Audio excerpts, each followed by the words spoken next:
રાધનપુર તાલુકાના પ્રેમનગર ગામ ખાતે થયેલા વિકાસના કામોમાં ભ્રષ્ટાચાર થયા હોય તેવો ગામ લોકોના આક્ષેપ સાથે તપાસની માંગણી કરતા તાલુકા પંચાયતની ટીમ પોલીસ બંદોબસ્ત વચ્ચે તપાસ માટે પ્રેમનગર ગામ ખાતે પહોંચી હતી।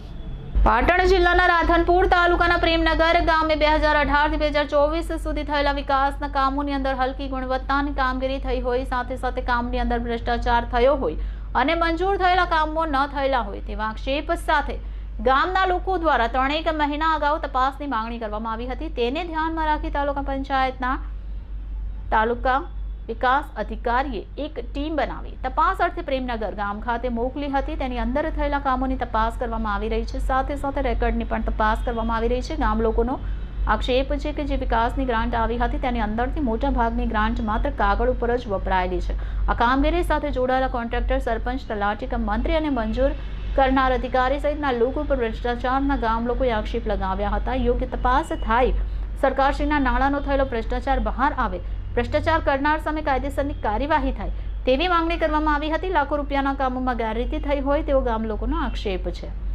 રિપોર્ટર ભારત કરેલી હતી એમાં ગામના વિકાસના કામમાં લગભગ 1.5 કરોડ સમથિંગનું કૌભાંડ થયેલું હતું। એના માટે તપાસ સમિતિ આવેલી હતી, પણ તપાસ સમિતિએ જે અમને જેવો જોવે એવો રિસ્પોન્સ આપ્યો નથી અને તપાસ સમિતિ ખાલી એક લોલીપોપની સમાન આવી અને ખાલી અમને આટલા માણસો અહીંયા ખાલી પોતાનો બધા કામ ધંધાઓ છોડી અને અહીંયા આગળ ઊભા છે, પણ બધા છતાં એ લોકો કોઈ ઓબ્ઝર્વેશન કર્યું નથી અને ડાયરેક્ટ ઓબ્ઝર્વેશન કર્યા વગર ખાલી ગામમાં આંટો મારી અને જોઈને નીકળી ગયા છે। તમે કેવા પ્રકારના કામોમાં ભ્રષ્ટાચાર થયો હોય તેવી માગણી આઈટીઆઈમાં કરી હતી? મેં સાહેબ ગામના અંદર જો આજ દિવસ સુધી ગામના આટલા લોકો અહીંયા તમારી સાક્ષીમાં હાજરી છે, પણ જ્યારે સફાઈનું આજ દિવસ સુધી 0% આ ગામની સફાઈ છે। ગામનું બોર્ડ પણ દેખાતું નથી, એકદમ 0% સાફ સફાઈનું છે। ગટરની લાઇનમાં જુઓ તો એટલો મોટો ભ્રષ્ટાચાર છે, પેવર બ્લોકમાં જુઓ તો એટલો મોટો ભ્રષ્ટાચાર છે અને જે જૂના કામો હતા એ કામોને રિપીટ કરી અને એની અંદરથી પૈસા ઉપાડેલા છે અને એવી રીતે દર્શાવી અને પૈસા ઉપાડેલા છે। જે વિકાસના કાર્યો ખરેખર થવા જોઈએ એની સમયે અમારા ગામમાં એકદમ 0%નું કામ છે। તો તમારી માગણીઓ શું? અમારું માગણી સાહેબ એક જ છે કે આ સરપંચને અમે બહુ રજૂઆતો કરી, તાલુકામાં, જિલ્લામાં બધે રજૂઆતો કરી, પણ જાણે બધા અધિકારીઓ આ તંત્રની અંદર સંડોવાયેલા હોય એવું લાગે છે।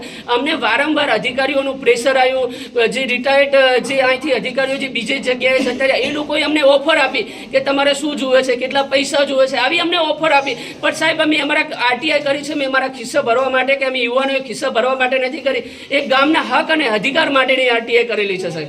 એ કયા અધિકારી હતા કે તમને ઓફર આપી આ વાત? સાહેબ એ હું અત્યારે બધાની સામે નહીં કહી શકું, પણ જ્યારે સમય આવશે ત્યારે હું આપને બધાની સામે ખુલીને પણ કહી શકીશ કે જે અધિકારીઓએ અમને લાલચ આપી હતી કે તમે આરટીઆઈ છોડી દો, તમને તમારું પૂરતું કામ કરી દઈશું, પૈસા આપીશું, બધું અમને લાલચ આપી છે, પણ છતાં સાહેબ એના માટે થઈને આજે 4 મહિના જેટલો સમય થઈ ગયો, એના માટે થઈને જ આ કાર્યમાં વિલંબ થયો છે, કારણ કે એમને એવું હતું કે ખરેખર સમાધાન થઈ જશે, પણ અમે આરટીઆઈ અમારા ખિસ્સા ભરવા માટે નથી કરી। અમે એક ગામના જાગૃત યુવાન તરીકે આ ગામના લોકો, ગરીબ લોકોનો હક અને અધિકાર છીનવાય નહીં અને આ ગામ પણ ભલે અમે શરૂઆત લેટ કરી છે, પણ અમારી આગળની શરૂઆત ગ્રેટ હશે એવો અમને વિશ્વાસ છે અને ગામ લોકોએ અમને જે બધું હવે શું માગણી?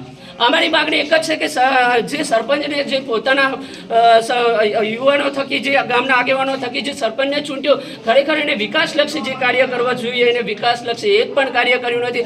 આજે યુવાનો રજડી રહ્યા છે, આગેવાનો રજડી રહ્યા છે, ઘણા લોકોએ પોતાના એક દીકરા સમાન તરીકે એમને ચૂંટ્યા, ત્યારે ઘણી બધી આશા અને અપેક્ષાઓ હતી, એની અમે એકદમ 0% કાર્ય કર્યું છે। તો અમારી એક જ સરકારશ્રીને વિનંતી છે કે ખરેખર આવા લોકોને જો તમે પદ ઉપરથી નહીં હટાવો તો આ ગામમાં ખરેખર આ ગામ દેવામાં ડૂબી જશે। આ ગામમાં જે વિકાસ થવાની જગ્યાએ આ ગામ બહુ નીચે દબાઈ જશે। તો મારી વિનંતી છે કે આવા લોકોને તાત્કાલિક સસ્પેન્ડ કરવા જોઈએ। શું નામ તમારું? મારું નામ ઠાકોર ભરતભાઈ બાબુભાઈ છે।